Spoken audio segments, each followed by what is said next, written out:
Penguin Random House Audio presents The Misfortune of Marion Palm by Emily Culliton. Read for you by Saskia Maarleveld. In Upper Flatbush, already 2 miles deep inland from the bridges, a young woman of Manhattan asked a druggist how she might get into certain territory well south of there. Without thought of irony, he began, "Oh, you want to go to Brooklyn." James A.G. Brooklyn is southeast of the island. Travel notes. Penn Station.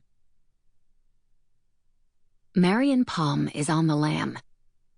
A blue JanSport knapsack filled with $40,000 rests between her ankles. She's taking a train to a Midwestern city. She'll buy the ticket under an assumed name. She said goodbye to her 2 daughters an hour ago and lied about where she was going. She did not say goodbye to her husband. He'll need to figure this one out on his own. Marion Palm took her daughters to a Greek diner on Montague to say goodbye. She and her youngest agree. The cheeseburgers have a palliative texture because the meat, cheese, and bun present similarly. Her oldest has never cared for hamburgers and French fries, but appeases her mother when she can. Marion Palm ran out on the check because it was cash only, and her cash was in the knapsack, organized with rubber bands. The rubber bands are multicolored and from her desk at work. She keeps them in a tray meant for rubber bands, paper clips, and loose change. Opening the knapsack at the diner would mean her daughters might see all the cash, and they would tell. Better to run from the $27 check. Marion's train moves up a line on the clicking timetable, and Marion taps the toe of her left shoe. She's mimicking a woman 10 feet away who is not on the lam. Police with German shepherds stroll through the crowd. Marion wants to smile at the police and say, "Hi, officer." She wants to pet the dogs. A homely woman is an invisible thing. This is her and her disguise. Her heart recognizes that she is on the lam and beats harder for her. This is a natural progression of criminal behavior. She is wrathful and sad that she must go on the lam. She will miss her daughters. The money does not belong to her. There is no honest reason why she should have it. A man stops in front of her to rattle coins in a creased paper cup. He wears filthy sweatpants, a parka, and a bag shaped like a tennis racket. He smells like urine. He bows to Marion. "Spare change?" he asks. "Haven't got any," Marion says. All the cash is needed, and she left her coin purse behind in the basement of her brownstone, along with her credit cards, Social Security card, passport, driver's license, and cell phone. The man intuits the woman's fixedness. He moves on. Her train rises up once more, and Marion knows she must purchase her ticket soon.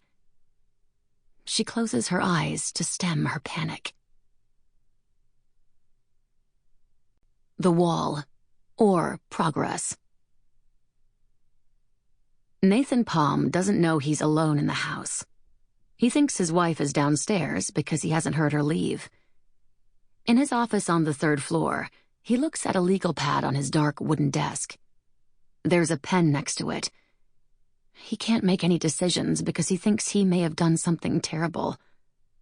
He writes half a line, but rather than finish the thought, he relives his morning, which was fine and normal until he opened his mouth. He stands to call out for his wife.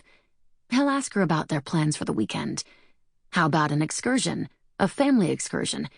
He'll plan it, he'll say. He'll do anything. He must fix this before he can write. He bellows her name and jogs down the stairs with his head still on the legal pad, but also on the morning and now on the weekend. If he can just see her face and locate within her face that all is well, he'll be allowed to keep writing. He looks into the bedroom, the living room. He pauses and listens to the house.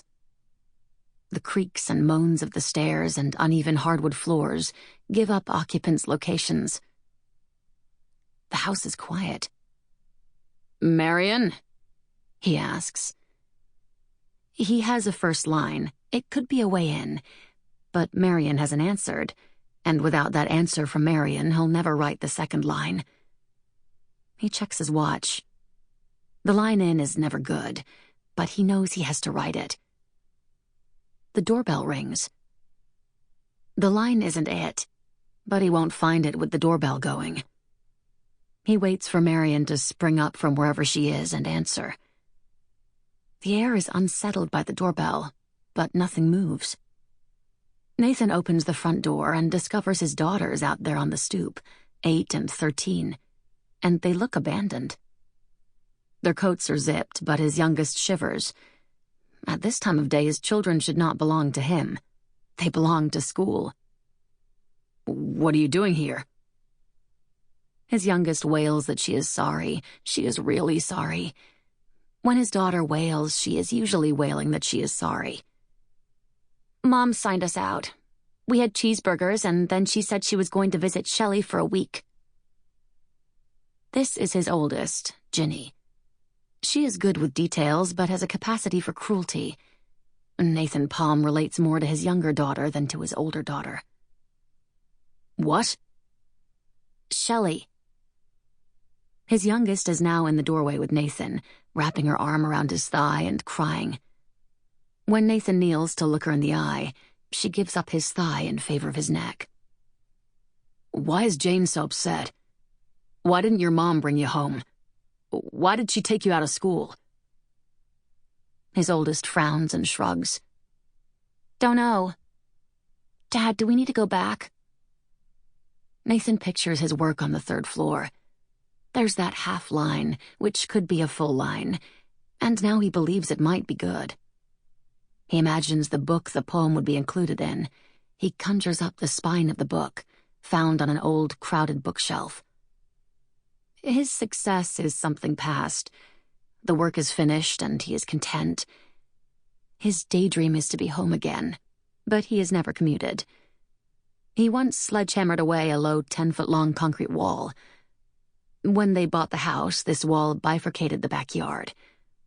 Marion wanted to hire someone, but Nathan, inspired, bought a sledgehammer at the hardware store. It was a good purchase to make.